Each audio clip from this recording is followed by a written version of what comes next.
সূর্যের আলো ফুটতেই খাসিয়া বৃদ্ধের প্রতি অনেক কৃতজ্ঞতা জানিয়ে বিদায় নিয়ে আলোকে নিয়ে রওনা দিয়েছে আধার। জ্বরে মেয়েটার শরীর পুড়ে যাচ্ছে, জ্ঞান হারিয়ে তার কাঁধের ওপর পড়ে আছে। হাসপাতালে না নেওয়া অবধি সে শান্তি পাবে না। পায়ে হেঁটে সতর্কতার সাথে জঙ্গলের ভেতর দিয়ে হেঁটে চলেছে। আসার সময় লোকটা বেরোনোর রাস্তা দেখিয়ে দিয়েছে, তাই খুব সহজেই জঙ্গল ছেড়ে বেরিয়ে আসতে পারল এবং দেখল তরুণ কয়েকজন মানুষজনকে নিয়ে এদিকে আসছে। হয়তো তাদেরকে খোঁজার জন্য এসেছে। কি হয়েছে মেয়েটার? তরুণ আলোকে খেয়াল করে চিন্তিত গলায় জিজ্ঞেস করল। আধার কপালে স্লাইড করতে করতে বলল, পাহাড় থেকে পড়ে গিয়ে ব্যথা পেয়েছে আর অনেক জ্বর এসেছে। ওকে ইমিডিয়েটলি হসপিটালে নিয়ে যেতে হবে। তরুণ আর কথা বাড়ালো না, নিজের সঙ্গে করে নিয়ে যেতে যেতে কিছু একটা দেখে বলল, তোর ঠোঁটে কি হয়েছে? আধার তপ্ত শ্বাস ফেলে বিড়বিড় করে বলল, বেয়াদব পোকা কামড়েছে। পোকা নাকি তোর বউ কামড়েছে? আধার বিরক্তিতে চোখ মুখ কুঁচকে কিছু না বলে হনহনিয়ে চলে গেল। এই বেয়াদব মেয়েটার জন্য তার মান-ইজ্জত শেষ। তরুণ পিছনে আসতে আসতে নিঃশব্দে হাসল। লোকটাকে নিয়ে সোজা হাসপাতালে এসেছে আধার। তারপর সব কিছু কমপ্লিট করে মেয়েটাকে ভর্তি করিয়ে দিয়ে আপাতত এখানেই চিকিৎসা চলবে। পুরো একটা দিন এবং একটা রাত হাসপাতাল থেকে পরদিন সকালে রিসোর্টে ফিরে এসেছে। এখানে তারা একদিন থাকবে, তারপর ঢাকায় ফিরে যাবে। গতকালই সকল স্টুডেন্টকে নিয়ে তরুণ ও অন্য শিক্ষক চলে গিয়েছে। যেহেতু এখানে আসার আগে দিন নির্ধারিত করা ছিল, তাই তারা সময়ের মধ্যেই চলে গিয়েছে। নয়তো এটা নিয়ে আবার সবার পরিবারকে কৈফিয়ত দিতে হবে, আর সে ঝামেলা চায়নি। আলোর বন্ধুমহলকে ভুজুং ভাজুং ভুজিয়ে সুজিয়ে পাঠিয়ে দিয়েছে। বিচ্ছুগুলো মেয়েটাকে ছেড়ে যাবেই না, সে কোনো মতে সবাইকে বুঝিয়েছে। আলোর শরীর আগের থেকে কিছুটা ভালো হলেও হাঁটতে একটু সমস্যা হচ্ছে। গোড়ালিতে এবং হাঁটুতে বেশ ভালোই আঘাত পেয়েছিল। জ্বরটা আগের চেয়ে কমে এসেছে। মানুষটা বলেছিল আরও কিছুদিন হাসপাতালে থাকতে, কিন্তু সে শোনেনি। তার হাসপাতালে থাকলে দম বন্ধ লাগে, তাই মানুষটাকে কোনো মতে বুঝিয়ে চলে এসেছে। স্যার, আধার শাওয়ার নিয়ে বেরিয়ে এসে তলে দিয়ে ভেজা চুলগুলো মুছছিল। তখন আলো ধীর কণ্ঠে ঢেকে উঠল। আধার কাছে এগিয়ে এসে বলো। আলো বিছানায় আধশোয়া হয়ে শুয়েছিল এবং তারা ভিলায় রয়েছে। সে স্যারের নিচের ঠোঁটের দিকে ইশারা করে জিজ্ঞেস করল, ওখানে কি হয়েছে? আধার বৃদ্ধা আঙুল দিয়ে নিজের ঠোঁট স্পর্শ করে বলল, আমার সঙ্গে একটা নেংটি ইঁদুর রয়েছে, তিনি এই আকামটা করেছেন। আপনার কাছে ইঁদুর আছে? কই, আগে তো কখনো বলেননি। আমিও জানতাম না, কিন্তু গত পরশু রাতে জেনেছি। আলো বিছানার হেডবোর্ডে মাথা ঠেকিয়ে বলল, সত্যি করে বলুন না, আপনার ঠোঁটে কে কামড় দিয়েছে? তুমি বর্ধিত আধার খানকে ছোঁয়ার সাহস অন্য মেয়ে রাখে না। স্যারের কথা শুনে আলো খুব বেশি অবাক হলো না, কারণ তার সেই দিন রাতের আবছা আবছা কিছু মুহূর্ত মনে আছে। সে তো দেখতে চেয়েছিল লোকটা কি বলে।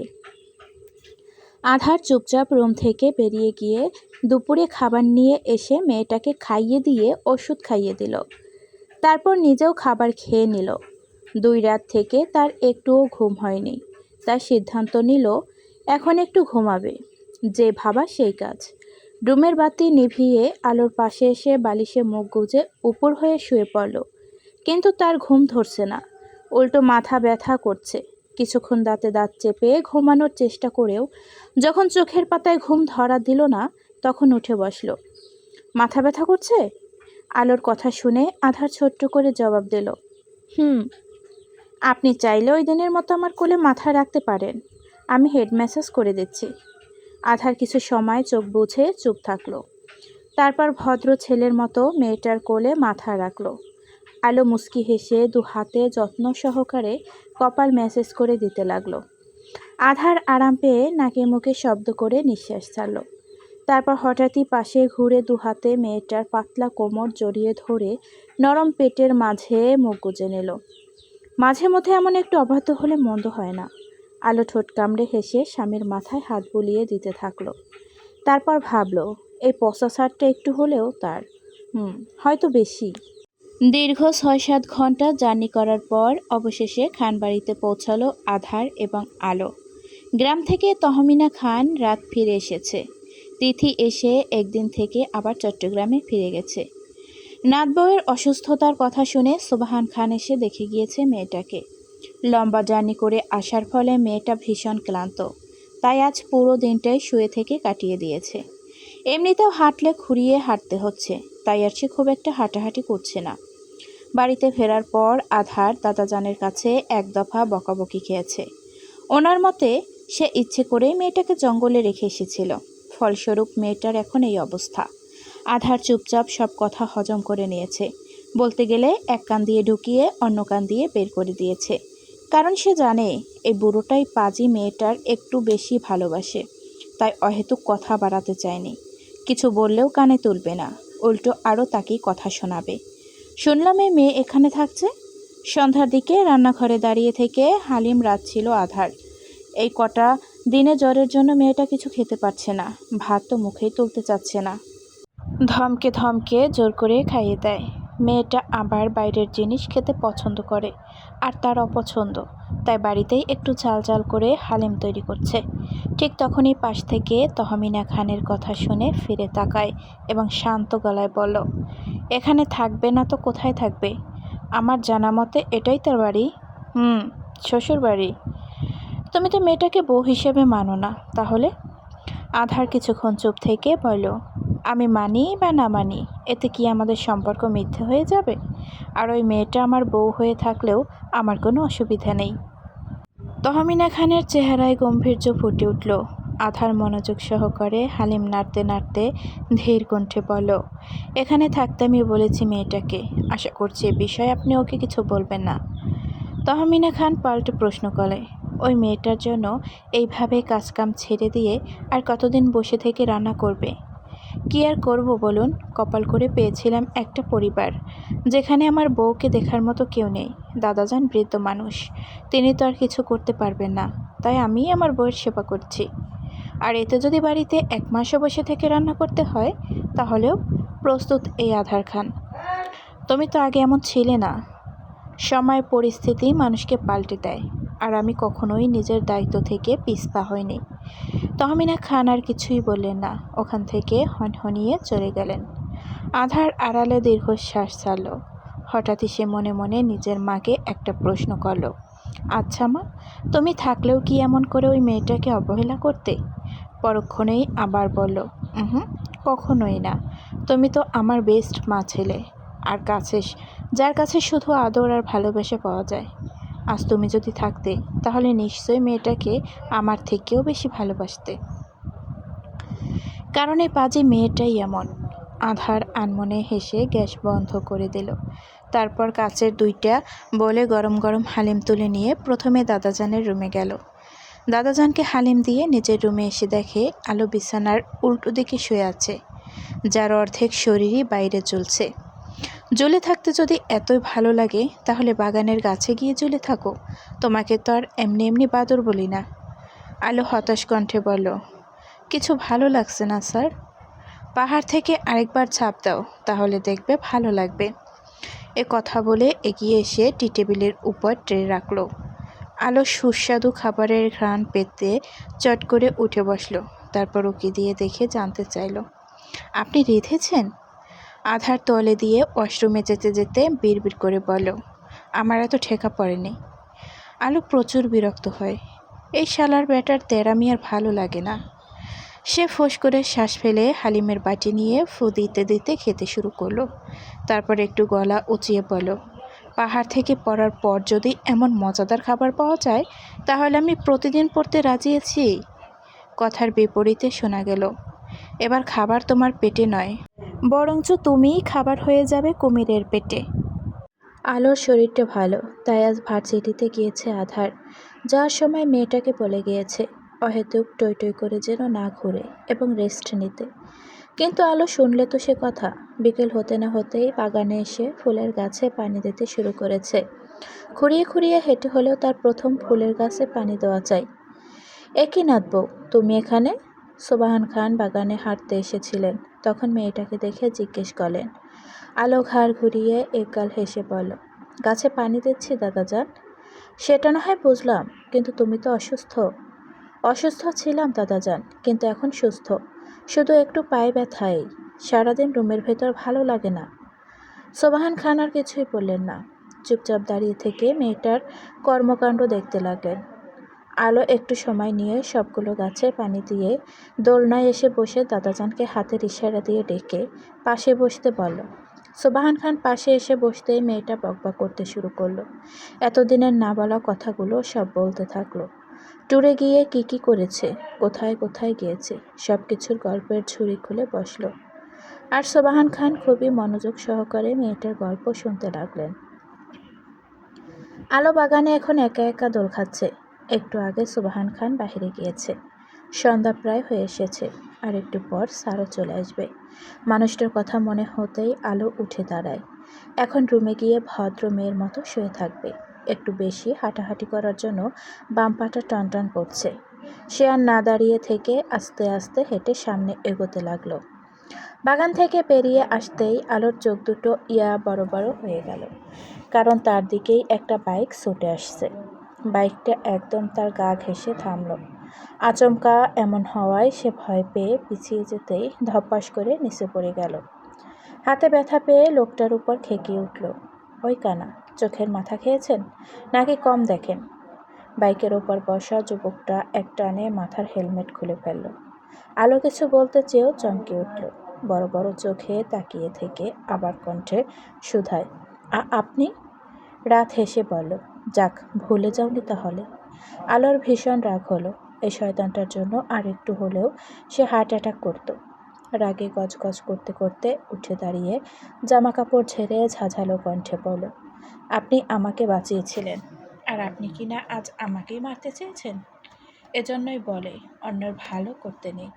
ইচ্ছে তো করছে এই বাইক তুলে এখন আপনার মাথায় আছাড় মারি। তুমি কথায় কথায় এত হাইপার হও কেন বলো তো? বোম্বাই মরিস? যে যেমন তার সাথে আমিও তেমন। এই ওয়েট, একটু আগে কি বললেন? বোম্বাই মরিচ? এই, কাকে আপনি বোম্বাই মরিচ বলেন? অবভিয়াসলি তোমাকে। আমি বোম্বাই মরিচ হলে আপনি একটা গন্ডার।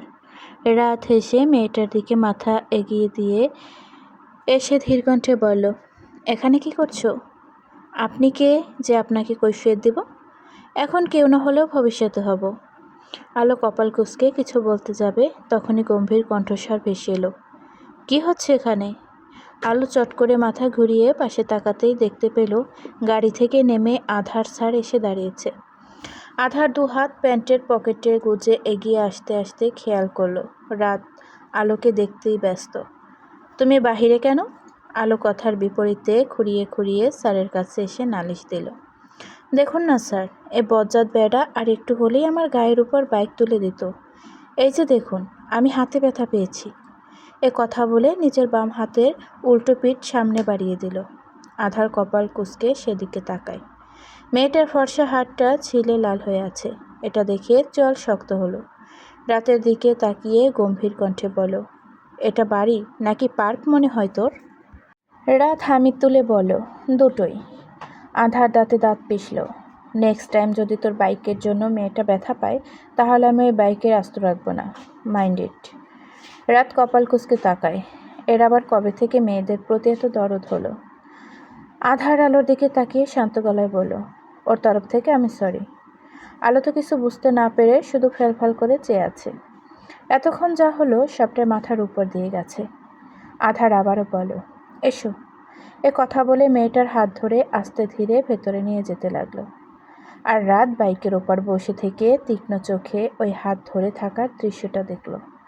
তারপর কিছু একটা ভেবে মনে মনে বিড়বিড় করলো, তাহলে বোম্বাই মরিসি আধার খানের ওয়াইফ? কিন্তু এটা কিভাবে সম্ভব? তাদের না ডিভোর্স হলো? তাহলে? রাত ঠোঁট কামড়ে কিছুক্ষণ চুপ থাকলো। তারপর বাইক থেকে নেমে বড় বড় পা ফেলে ভেতরে যেতে লাগলো। তার সকল প্রশ্নের উত্তর এখন একজনের কাছেই পাওয়া যাবে, আর সেটা হলো তার মা। আধার আলোকে রুমে নিয়ে এসে হাতে মলম লাগিয়ে দিল।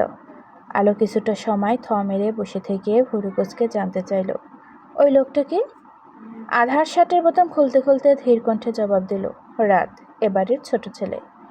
আলো অবাক হলো। তার মানে সে দেবরের সাথে ঝগড়া করছিল? ঠিকই করেছে। ওই লোকটা বকাবকি শোনা ডিজার্ভ করত। শুধু শুধু তার হার্টবিট বাড়িয়ে দিয়েছিল। তুমি কেন তুমি ওকে চেনো? স্যারের কথা শুনে আলোর মাথা নাড়িয়ে বলল, হ্যাঁ, ওই যে বলেছিলাম না একজন ঠসাকে বাঁচিয়েছিলাম, ওটাই আপনার ভাই, মানে আমার ঠসা দেবর। বলেই হাসলো আলো। আধার কিছু না বলে টি শার্ট ট্রাউজার নিয়ে ওয়াশরুমে চলে গেল। গোসল করে বেরিয়ে এসে আলোকে দেখতে না পেয়ে বিরক্ত হলো। এই লেংডু মেয়ে আবার কই গেল? হাই। আলো রান্নাঘরে স্যারের জন্য খাবার রেডি করছিল। তখন পাশ থেকে বাক্যটি শুনে ঘাড় ঘুরিয়ে তাকায়। রাত শাওয়ার নিয়ে শুধু ট্রাউজার পরে দাঁড়িয়ে আছে। আলো নজর সরিয়ে ধীর কণ্ঠে বলল, বাই। রাত হাসলো। এগিয়ে এসে কাউন্টারের সাথে হেলান দিয়ে বলল, তুমি এমন কেন? আমি যেমনই হই তাতে আপনার কি? রাত উদাস কণ্ঠে বলল, তোমার মতো বোকা মেয়ে আর দুটো দেখিনি। আলো কিছু বলল না। রাত ফের বলল, স্যারের জন্য কফি বানাচ্ছ? হ্যাঁ। আমার জন্য হবে? অবশ্যই। আলো কফি বানিয়ে আগে রাতকেই দিল। হাজার হোক দেবর বলে কথা। রাত কফিতে চুমুক দিয়ে নাক মুখ কুঁচকে বলল, তোমার ছাড়ের মতো আমাকেও বেরসিক মনে হয়? আলো কিছুক্ষণ ভুরু কুঁচকে তাকিয়ে থেকে চিনি এগিয়ে দিল। রাত 1 চামচ চিনি নিয়ে বলল, আদার খানের মতো সবাই তিতে না। আলো ভেঙচি কেটে অমলেট বানাতে ব্যস্ত হলো। রাত কফি খেতে খেতে বলল, অমন গুরুগম্ভীর লোকের কাছে কেমন আছো? সুযোগ পেয়েছিলে তো মুক্ত হতে, তাহলে চলে গেলে না কেন? তুমি কি জানো তুমি এর থেকেও ভালো কাউকে ডিজার্ভ করতে? আলো আনমনে হেসে বলল, আপনি ভুল বললেন ভাইয়া। স্যার গুরুগম্ভীর হলেও উনি আমার কাছে আলাদা। আর আমি কখনোই মুক্ত হতে চাইনি। ছোটবেলা থেকে তো মুক্ত পাখি ছিলাম। এখন না হয় আপনার ভাইয়ের কাছে বন্দি হয়ে থাকলাম। আর উনি আমার কাছে বেস্ট অপশন। বিকজ আমাকে উনি ছাড়া আর কেউ সামলাতে পারবে না। রাত আরও কিছু বলতে যাবে, কিছু পেছনে কারোর অস্তিত্ব অনুভব করে ঘুরে তাকায়। আধার গম্ভীর মুখে দাঁড়িয়ে আছে। রাত কফির মগে লম্বা চুমুক দিয়ে পাশ কাটিয়ে চলে যেতে যেতে ফিসফিসিয়ে বলো, তোমার স্টুডেন্টের হাতের কফি মারাত্মক। আই লাভ ইট। আধার প্রত্যুত্তর কিছু না বলে আলোর দিকে তাকায়। রাত হেসে চলে যায়। কফি চেয়েছি। আলো কফি নিয়ে এগিয়ে আসতে আধার গম্ভীর কণ্ঠে বলে উঠল। মেয়েটা মাথা তুলে তাকিয়ে ধীর কণ্ঠে বলো, আপনি এ সময় তো কফি খেতে পছন্দ করেন, সো হোয়াট? আলো কি বলবে বুঝতে পারল না। কফির মগ নিয়ে সরে আসতে চাইলে খেয়াল করলো লোকটা কফি নিয়েছে। তেরামি না করলে আপনার শান্তি হয় না? আধার কফির মগে চুমুক দিতে দিতে বলো, হুম। আলো বিরক্তিতে চোখ মুখ কুঁচকে প্লেটে নাস্তা সাজাতে লাগলো। আধার কফি খেতে খেতে মেয়েটার মুখের দিকে তাকায়। রাতের বলা কথাগুলো তার কানে এসেছিল, সাথে মেয়েটার বলা জবাবও। হঠাৎই তার মনের গহীনে একটা প্রশ্ন জাগলো। আচ্ছা, সে কি সত্যিই মেয়েটার জন্য বেস্ট অপশন? কিন্তু তার তো সেটা মনে হয় না। আধার আড়ালে দীর্ঘশ্বাস ছাড়ল। তার কেন জানি সব কিছু এলোমেলো হয়ে যাচ্ছে। ওই মাস্টার মশাই, কই হারালেন? মেয়েটার ডাকে ভাবনার জগৎ থেকে বেরিয়ে এলো আধার। কখন সামনে এসে দাঁড়িয়েছে খেয়াল করেনি। সে নিজেকে সামলে নিয়ে বলো। ডাইনিংয়ে বসুন, আমি খাবার নিয়ে যাচ্ছি। রুমে নিয়ে আসো। বলেই আধার কফি শেষ করে মগ কাউন্টারের উপর রেখে চলে গেল। আর আলো প্লেট নিয়ে পিছু পিছু ছুটল। খাবার নিয়ে আসতে বলে, এখন আপনি ল্যাপটপ নিয়ে বসলেন কেন? আলো রুমে এসে দেখে মানুষটা ল্যাপটপ নিয়ে সোফায় বসেছে। এটা দেখে অবাক কণ্ঠে জিজ্ঞেস করলো, কিন্তু আধার কিছুই বলল না। আলো কিছুক্ষণ থম মেরে দাঁড়িয়ে থেকে হঠাৎই হেসে উঠে বিড়বিড় করে বলল, এত নাটক না করে বললেই তো হয় আমার হাতে খেতে চান। টেবিলের ওপর রাখো, কাজ শেষ হলে খেয়ে নেব।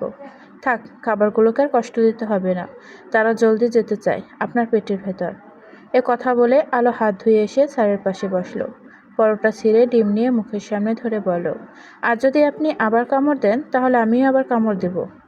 আধার খাবার মুখে নিয়ে বলল, শুকরিয়া আদায় করো, এখনও তোমার দাঁত ভেঙে দেয়নি। দাঁত ভেঙে দিলেও কি, নখ আছে তো, আপনার ওই কিউট জায়গায় চিমটি কাটতাম। বলেই খিলখিল করে হেসে উঠলে আলো। হাসি মাখা মুখের দিকে তাকিয়ে থেকে একসময় আধার অস্ফুট স্বরে বলে ওঠে, যেদিন তো আমার সমস্ত ধৈর্যের বাঁধ ভেঙে যাবে ওই দিন দেখবে কোথায় পালাও। পরের দিন সকালে ডাইনিং টেবিলে একা বসে থেকে নাস্তা করছিল আলো। সে আজ একটু দেরিতে ঘুম থেকে উঠেছে, ফলে সবার নাস্তা করা শেষ, এমনকি আধারও ভার্সিটিতে চলে গিয়েছে। আলো সব ভেবে জোরে নিঃশ্বাস ছেড়ে মুখের ভেতর পুরো অমলেট নিয়ে চিবোতে লাগলো। ঠিক তখনই রাত কই থেকে উড়ে এসে তার পাশের চেয়ারে ধপাস করে বসলো। আচমকা এমন হয় আলো চমকে উঠল। চেয়ার নিয়ে পড়তে পড়তেও নিজেকে সামলিয়ে নিল। মুখের খাবার শেষ করে রাতের দিকে তাকিয়ে দাঁত কিরমির করে বলল, আপনার সমস্যা কি? হ্যাঁ? রাত প্লেট নিয়ে দুটো পরোটা ও একটা অমলেট নিতে নিতে বলো, তুমি? মানে? নাথিং। আলো চোখ মুখ কুঁচকে আর কিছু বলে চুপচাপ নিজের খাবার খেতে থাকলো। রাত খাবার শেষ করে এক গ্লাস পানি খেয়ে একটা অবিশ্বাস্য কাণ্ড ঘটিয়ে ফেলল। চেয়ার ছেড়ে উঠে যাওয়ার সময় আলোর ওড়নার আঁচলে হাত মুখ মুছে চলে গেল। এহেন কাণ্ড আলোর চোখ মুখ রসগোল্লার মতো বড় বড় হয়ে যায়। ততক্ষণে রাত অর্ধেক সিঁড়িতে পৌঁছে গিয়েছে। এই এই আপনি আমার ওড়নায় হাত মুছলেন কেন? আলো পিছন থেকে চিল্লিয়ে উঠল, কত বড় সাহস ছেলেটার! রাত ঘাড় ঘুরিয়ে শান্ত গলায় বলল, জাস্ট হাত মুখই তো মুছেছি, পুরো ওড়না তো আর নিয়ে নেয়নি। এ কথা বলে আর দাঁড়ায় না, বড় বড় পা ফেলে উপরে চলে যায়। ওইদিকে আলো দাঁত কিরমির করে বলল, শালা লুচ্চার ঘরে লজ্জা। আজ সারাটা দিন আলোর শুয়ে বসে কেটে গেল। ঘুম থেকে উঠে বিকেলের দিকে বাহিরে এলো। ব্যথার ওষুধ খাওয়ার ফলে একটু বেশি ঘুম পাচ্ছে। হামি তুলতে তুলতে ড্রয়িং রুমে প্রবেশ করতেই দেখতে পেল শেফালি চাচি বালতিতে পানি নিয়ে আসছে। নিশ্চয় এখন ছাদে গিয়ে সকল গাছে পানি দেবে। আলো চটপট এগিয়ে এসে বলল, আমাকে দিন চাচি, আমি গিয়ে ফুল গাছে পানি দেব। ওনার রান্নাঘরে যেহেতু কাজ রয়েছে তাই তিনি বালতিসহ মগ দিয়ে দিলেন। আলো মুচকি হেসে এক হাতে আরএফএলের বালতি ও অন্য হাতে প্লাস্টিকের মগ নিয়ে আস্তে ধীরে সিঁড়িতে উঠতে শুরু করলো। কিন্তু বিপত্তি ঘটল মাঝখানের সিঁড়িতে এসে। আচমকা পায়ের সাথে ধাক্কা লেগে যায়, একটু পানি পড়ে গেল। আলো বিরক্তিতে মুখে দিয়ে সবর্গে উচ্চারণ করলো, যে কোনো কাজ ঠিকমতো করতে পারে না। আলোর জানা মতে এ সময় দোতলায় কেউ নেই, আর না তহমিনা খান কিংবা সুবাহান খান উপরে উঠবে। স্যার আসবে সন্ধ্যার দিকে, আর এই লুচ্চে বেড়াও নিশ্চয়ই বাড়িহিরে আছে। তাই সে ভাবলো গাছে পানি দিয়ে এসে সিঁড়ির পানি মুছে দেবে। এটা ভেবে গুনগুন করতে করতে উপরে উঠে গেল। ছাদের দিকে যেতেই কারো পায়ের শব্দ পেয়ে আলো ভড়কে যায়। তড়াক করে পিছনে ফিরে দেখে রাত ফোন টিপতে টিপতে সিঁড়ি বেয়ে নিচে নামছে। এটা দেখে আলো আঁতকে উঠল। তড়িঘড়ি করে এগিয়ে আসতে আসতে বলার চেষ্টা করলো, না না ভাইয়া না, সামনে পানি। আলো নিজের কথা সম্পন্ন করতে পারল না। তার আগে এরা ধপাস কয়েকটা সিঁড়ি গড়িয়ে এসে নিচে বাকরুদ্ধ হয়ে গেল। আহাম্মকের মতো সিঁড়ি বেয়ে ছুটে আসতে থাকা মেয়েটার দিকে তাকিয়ে রইল। সরি সরি ভাইয়া, আমি আসলে বুঝতে পারিনি আপনি বাড়িতে আছেন, না হলে আমি এখনই পানি মুছে দিতাম। আলো সিঁড়ি বেয়ে নামতে নামতে ঘটিয়ে ফেলল আরেক ঘটনা। মেয়েটার পায়ে লাগা ছিল, তাড়াহুড়ো করে নামতে গিয়ে তার পা পিছলে গেল, কিন্তু নিচে পড়ল না। তার আগে চট করে সিঁড়ির রেলিং শক্ত করে ধরে নিজেকে পড়া থেকে বাঁচিয়ে নিল। সব ঠিক থাকলেও তার হাতের পানিসহ বালতি ঠিক নেই। সে পিছল খাওয়ার সাথে সাথে ফসকে বালতিটা অদূরে ছিটকে যায়, আর সেটা সোজা নিচে বসে থাকা রাতের মাথার উপর এসে পড়ে। মুহূর্তে রাতের সর্বাঙ্গ পানিতে ভিজে গেল। চোখের সামনে এমন ভয়ঙ্কর দৃশ্য ঘটতে দেখে আলো এক হাতে নিজের চোখ মুখ চেপে ধরে মনে মনে দোয়া-দরুদ পড়তে থাকলো। আজ দুই গেয়া বেটা। আলোর হাতের এক আঙুল ফাঁক করে নিচে তাকায়। রাত এখনো এভাবে বসে আছে, কোনো নড়াচড়া নেই। এই বেটা দম আটকে আবার মরে টরে গেল নাকি?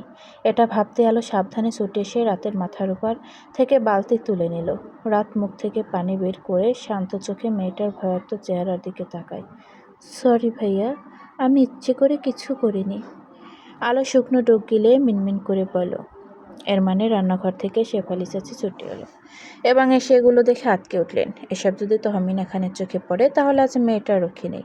তাই তিনি জলদি কাপড় ও ওয়াইপার নিয়ে এসে পানি মুছতে লাগলেন।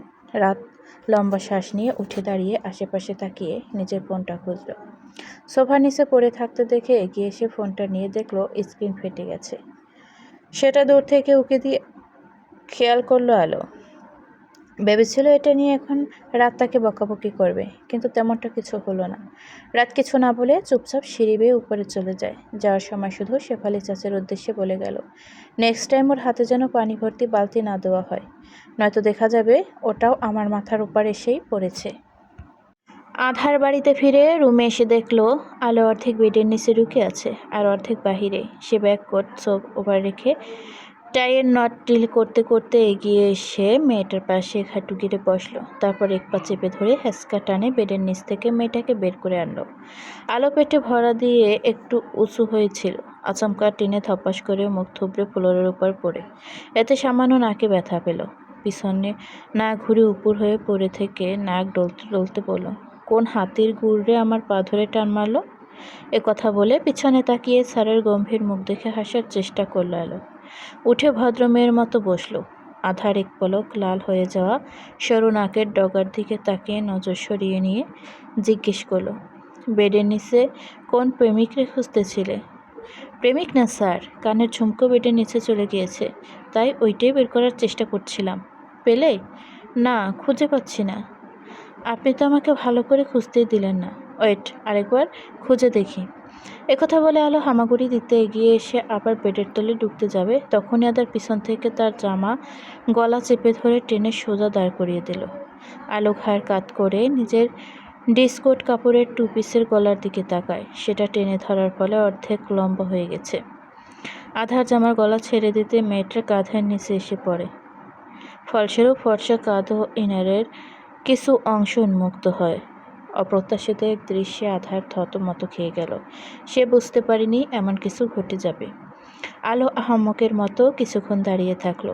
এতক্ষণ যা হয়েছে সবটাই তার মাথার উপর দিয়ে গেল। লম্বা একটা শ্বাস নিয়ে জামার গলা ধরে আলমারিতে খুলে নতুন জামা বের করতে করতে বলো, আপনার জন্য চুলের বেনুনে ধরাটাই বেটার, নয়তো আমার আর কোনো ড্রেসের গলা আস্ত থাকবে না। কথা বলে অষ্টমে চলে গেল। আধার তপ্ত শ্বাস ফেলে গলার টাই ও শার্টের কয়েকটা বোতাম খুলে দু হাত প্যান্টের পকেটে গুজে চোখ বুঝে নিল। মুহূর্তে চোখের পাতায় কিছু সুন্দর দৃশ্যগুলো ভেসে উঠল। আপনার দাঁড়িয়ে থেকে ঘুমানোর কোনো রোগ আছে? আলোর কথা শুনে আধার ঘাড় কাত করে সোজা মেয়েটার মেদহীন পেটের দিকে দৃষ্টি নিক্ষেপ করলো। তারপর বিড়বিড় করে বলো, রোগ থাকলেও বা তোমার কি? তেমন কিছু না, ডক্টরের কাছে নিয়ে গিয়ে আপনাকে গরুর ইঞ্জেকশন দেওয়াতাম, তখন সব ঘুম এমনিই ছুটে যেত। আলামুখ ভেঙচি কেটে কথাগুলো বলে বাহিরে যাওয়ার সময় অনুভব করলো তার বাম হাতের কবজি চেপে ধরেছে লোকটা। সে পিছনে ফিরে বিরক্তিতে বলল, এখন আবার কি সমস্যা আপনার? আধার গম্ভীর কণ্ঠে বলে উঠল, আমার সামনে তুমি উন্মুক্ত হয়ে থাকলে কোনো সমস্যা নেই, কিন্তু রুমের বাইরে কখনো ওড়না ছেড়ে যাওয়ার দুঃসাহস দেখাবে না মিস কালো, নয়তো এর পানিশমেন্ট সহ্য করতে পারবে না। স্যারের এমন কথা শুনে আলো চট করে নিজের দিকে তাকায়। আরে সে তো এত কিছুর মধ্যে ভুলেই গেছিল ওড়না পরতে। যখন বুঝতে পারলো তখন তড়িঘড়ি করে ছুটে এসে আলমারি খুলে ওড়না বের করে গায়ে জড়িয়ে নিল। আধার আর কিছু না বলে চুপচাপ নিজের পোশাক নিয়ে ওয়াশরুমে চলে গেল। আলো করিডোরে হাঁটছিল আর ফোনে ছোট বোনের সাথে কথা বলছিল। তখন ছায়া একটা নিউজ দিল। সেটা শুনেই আলো ভীষণ খুশি হলো। সে চটপট বলে উঠল, এই নিউজটা আমি এক্ষুনি স্যারকে দিয়ে আসছি, তুই ফোন রাখ। বলে নিজেই খট করে লাইন কেটে দিলে। গায়ের ব্যথা বলে দৌড়ে গেল। আধার ফোনে কথা বলতে বলতে এদিকটা আসছিল। দৃষ্টি নিচে ফ্লোরের দিকে ছিল। ঠিক তখনই আচমকা ধাক্কায় ব্যালেন্স হারিয়ে ঠাস করে চিৎপটা। আর তার ওপর ধপ করে বেচারি ও ভালোই পারল। আমার কোমর না ভাঙা পর্যন্ত তুমি শান্তি পাবে না, তাই তো? আলো জোরে জোরে শ্বাস নিতে নিতে মাথা উঁচু করলো। হঠাৎ করে সামনে থেকে স্যারকে আসতে দেখে পায়ে ব্রেক করতে পারেনি। তাহলে তার কি দোষ? ভাঙা বাঁশের মতো এখন আমার উপরেই পড়ে থাকবে? আলো ওড়না নিয়ে তড়িঘড়ি করে উঠে দাঁড়ালো। আধার চোখ মুখ কুঁচকে ফোন নিয়ে উঠে দাঁড়িয়ে বলল, আমার থেকে গুনে গুনে 10 হাত দূরে থাকবে, নয়তো ছাদ থেকে বাগানে আছাড় মারব। আলো এগিয়ে আসতে চাইলে আধার আঙুল দিয়ে ইশারা করে বলল, দূরে থাকো। আলো আর এগিয়ে এলো না, বরং এক পা করে পিছিয়ে গেল। তারপর অন্যদিকে দৃষ্টি নিক্ষেপ করে ধীর কণ্ঠে বলল, আসলে আমি আপনার কাছেই যাচ্ছিলাম। আধার ভুরু কুঁচকে জিজ্ঞেস করলো, কেন? ছায়া আর মায়া খরগোশ নিয়েছে তো?